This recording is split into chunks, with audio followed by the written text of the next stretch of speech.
vous souhaitez bonne et heureuse année. C'est sûr que vous vous posez cette question. Pourquoi, en plein mois de novembre, il nous souhaite bonne et heureuse année? Merci. Pour l'année civile, on attend le 31 décembre et le 1er janvier pour se souhaiter les vœux. Mais aujourd'hui, dans l'église, l'année liturgique B meurt et l'année liturgique C commence. Parce que c'est la fête de Christ-Roi qui finit l'année liturgique. Et s'il est de bon ton, sur le plan social, qu'on se présente les vœux à la fin d'une année pour entrer dans une nouvelle, il serait davantage de bon ton que pour nous qui sommes fils de Dieu, qu'à la fin d'une année liturgique, avant d'entrer dans une nouvelle année, qu'on se présente les vœux. Alors je vous présente mes bons vœux, mes meilleurs vœux de nouvelle année liturgique, année C. Que cette année nous apporte assez de bonheur, que cette année soit pour nous une année d'intériorité, où nous écouterons la parole de Dieu et que cette parole de Dieu entre au plus profond de nous et qu'elle porte de fruits et de bons fruits.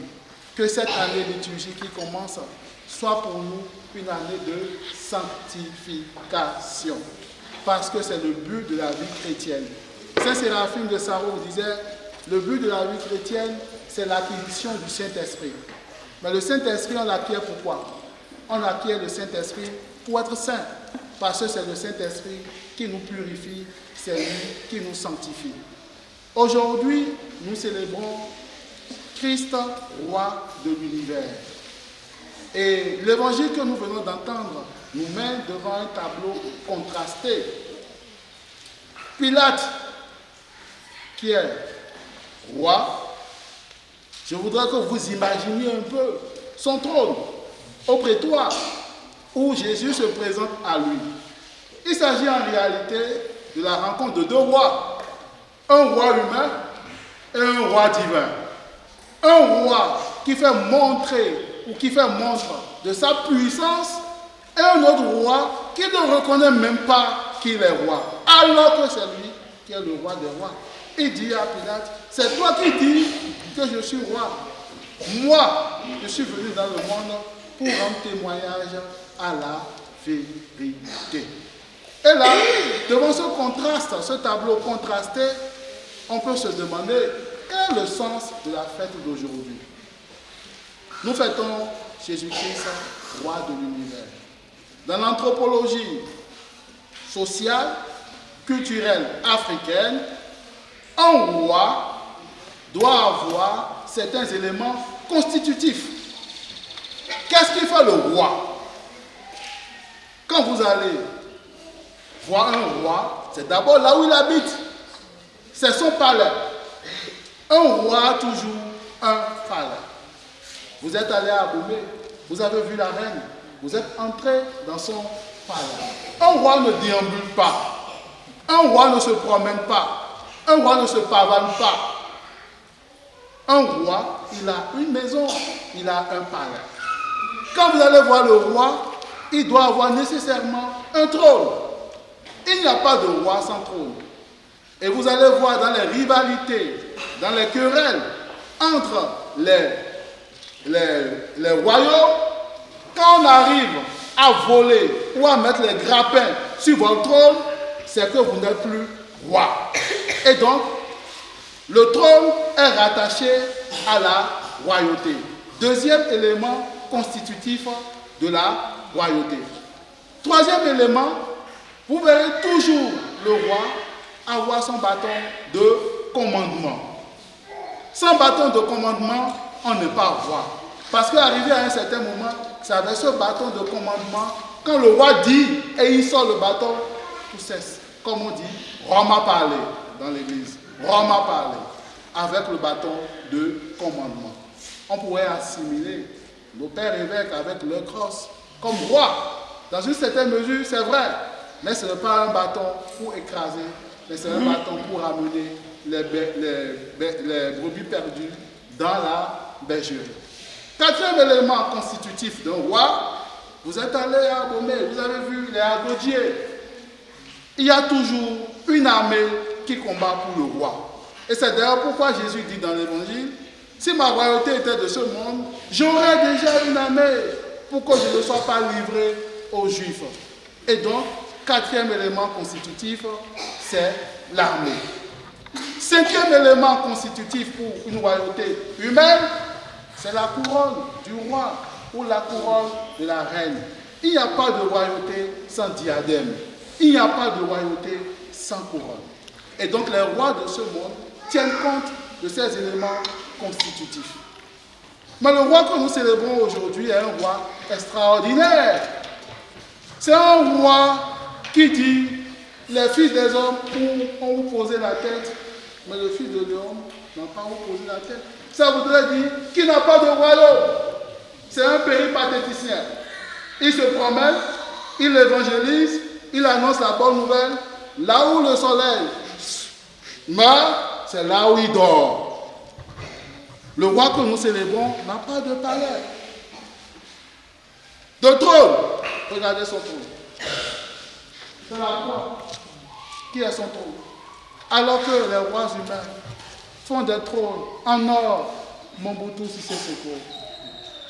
Des trônes en or, des trônes en bois d'ébène, des trônes en diamant. Ce roi choisit la croix, symbole d'humiliation, et c'est là où il trône sur le monde entier. Alors que les rois de ce monde ont des diadèmes et des couronnes, regardez-le sur la croix. C'est une couronne d'épines qu'il porte. Une couronne d'épines. Son bâton de commandement, ce n'est pas un bâton qu'il a. C'est la puissance de sa parole qui est son bâton de commandement. Et cela nous ramène au mystère de l'incarnation. Vrai Dieu et vrai homme. Et Saint Jean le dit dans le prologue. Au commencement était le Verbe. Le Verbe était auprès de Dieu et le Verbe était Dieu. Et donc, le bâton de commandement de Jésus, c'est la puissance de sa parole qui se révèle dans sa divinité. Comme armée, regardez le groupe des 12. Son armée s'est constituée en un groupe de 12 personnes. 12 personnes parmi lesquelles vous avez tout. C'est Judas, le patron des voleurs. Vous avez les fils de Zébédée qui sont en quête de pouvoir pour écraser. Vous avez Pierre qui est l'apôtre fondamental mais qui renie le maître, qui trahit le maître. Et vous avez chacun des apôtres avec sa spécificité de bien comme de mauvais, comme de vice. Et pourtant, ce sont ces 12. Au prétoire, qu'est-ce que les 12 ont fait? Ils ont fui. Avant que le corps qui vient de passer, le corps qui vient de passer, ou bien c'est une poule. Je dis, mais à la fin de Christ, voir ce que je n'ai jamais vu, je vois. Même les animaux, au début c'était un chien.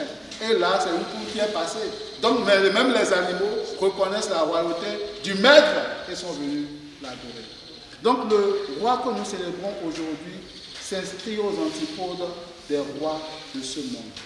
Et la leçon qui, pour nous, est la leçon, la fondamentale de cette fête, c'est que la royauté de Dieu s'exerce dans l'abaissement, dans la kénose, dans le dépouillement, dans l'humiliation.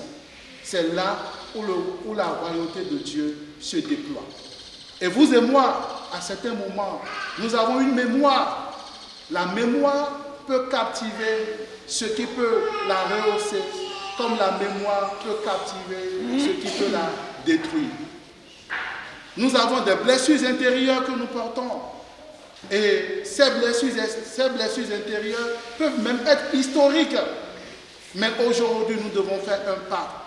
Nous devons faire le pas de la catharsis de la mémoire, de la purification de la mémoire. Nous devons faire un pas, le pas de la réconciliation. Réconciliation avec nous-mêmes. Il y a Paul Ricoeur qui dit qu'au plus profond de nous, il y a une béance. Et donc c'est parce que l'homme lui-même, il est divisé en lui, qu'il devient lui-même source de division pour les autres. Si nous sommes écartelés au plus profond de nous-mêmes, comment nous pouvons être sujets de réconciliation? C'est faux. Et donc, le premier démon à abattre, c'est d'abord nous-mêmes. C'est le moi. l'ego surdimensionné. C'est ça qu'il faut d'abord abattre. Et quand on abat l'ego surdimensionné, tout pas est possible. Quand on est orgueilleux, on ne peut jamais faire le pas de la paix. Non. Jésus serait orgueilleux, qui serait rentré en contraste avec Pilate. Mais Jésus s'est rabaissé. C'est le sens même de la kénose. Il s'est dépouillé. Il s'est laissé totalement. Et c'est là où Dieu se révèle en lui. Et si nous disons, nous aussi aujourd'hui, que nous sommes fils dans le Fils, c'est-à-dire fils en Jésus-Christ, nous devons alors lui emboîter les pas. Il dit, moi je ne reconnais même pas ma royauté et ce n'est pas ça le plus important pour moi. Le plus important pour moi, c'est de rendre témoignage à la vérité. La vérité, c'est quoi? La vérité, c'est quoi? Nous sommes dans un monde où la vérité a déserté le forum. Nous sommes dans un monde où c'est le mensonge qui est triomphateur pour les hommes. Mais pour Dieu, c'est la vérité. Regardez combien de couples sont divisés à cause du mensonge. Regardez combien de familles sont écartelées à cause du mensonge.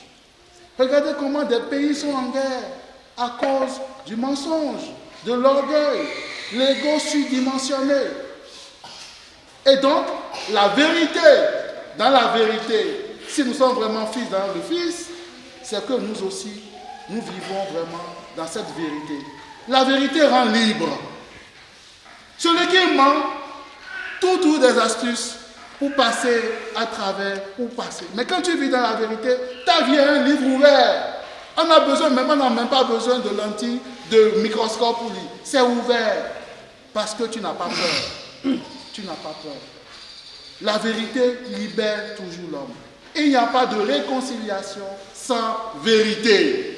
Il n'y a pas de réconciliation sans amour. Parce que le règne qu'il veut instaurer, c'est un règne d'amour. L'antidote, il a un ennemi, hein. Comme tout roi. Jésus a un ennemi. Son ennemi, c'est Satan. Il n'a pas deux ennemis. Son ennemi, c'est Satan et Satan seul. Et l'antidote, pour aller contre Satan, le meilleur remède, c'est le remède de l'amour.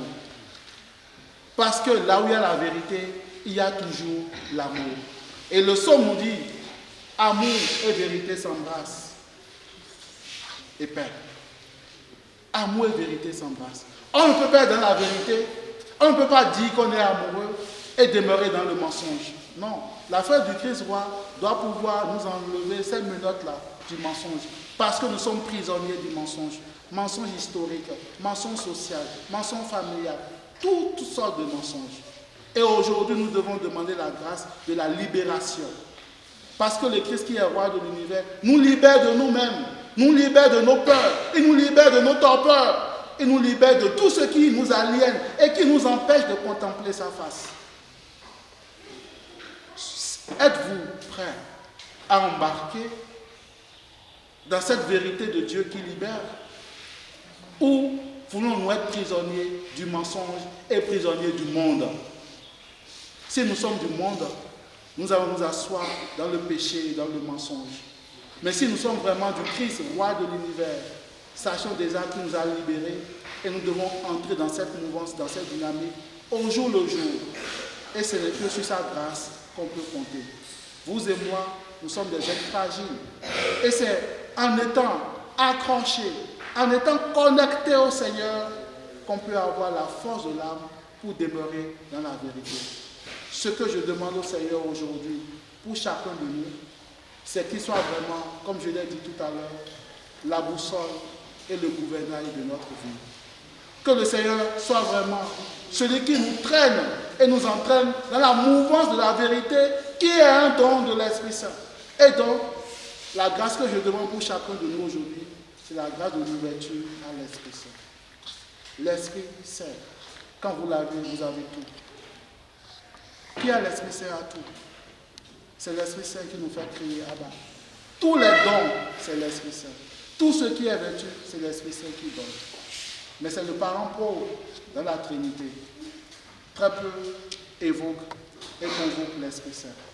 À la fin de cette méditation, je voudrais qu'on prenne un chant à l'Esprit Saint pour que l'Esprit de Dieu nous aide vraiment à demeurer fidèles à lui et à laisser vraiment nos vies pour que le Christ soit vraiment la boussole et le gouvernail de nos vies. Un chant à l'Esprit Saint. Esprit de Dieu,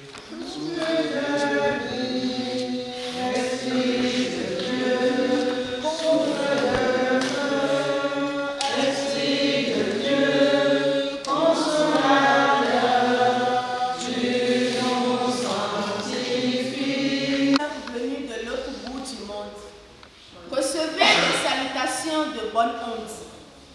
Bon retour à vous sur cette terre d'Éden. Ce pays, cette maison berceau d'histoire ancienne.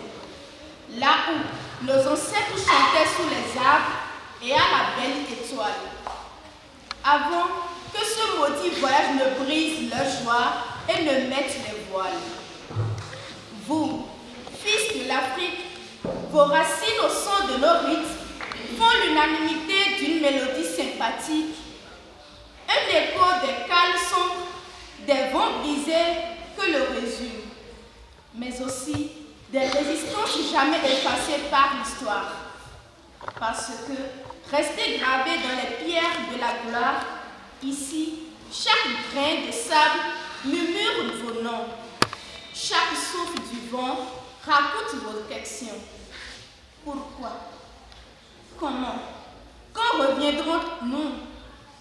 Mais aujourd'hui, amis, ce sol est à nous. Ce n'est pas une rencontre, c'est un retour. Vos pas sur cette terre écrivent l'amour. L'amour de la mémoire, le poids des ancêtres. Et cette quête infinie de se reconnaître.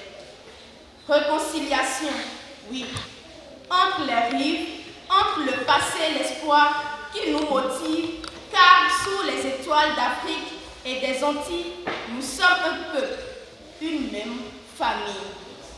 Dansons, chantons sous l'arbre à palabre, rendons hommage à ceux qui furent esclaves. Ensemble, baptisons main dans la main un pont d'espoir entre nos lendemains. Attisons la flamme du flambeau à nous, laissée par Kunta Kinte. Ne laissons pas la force et le courage de nos ancêtres nous quitter. Les préjugés nous embobiner et nous dérouter. Peignons de nos voix le chef d'œuvre de notre africanité. Merci.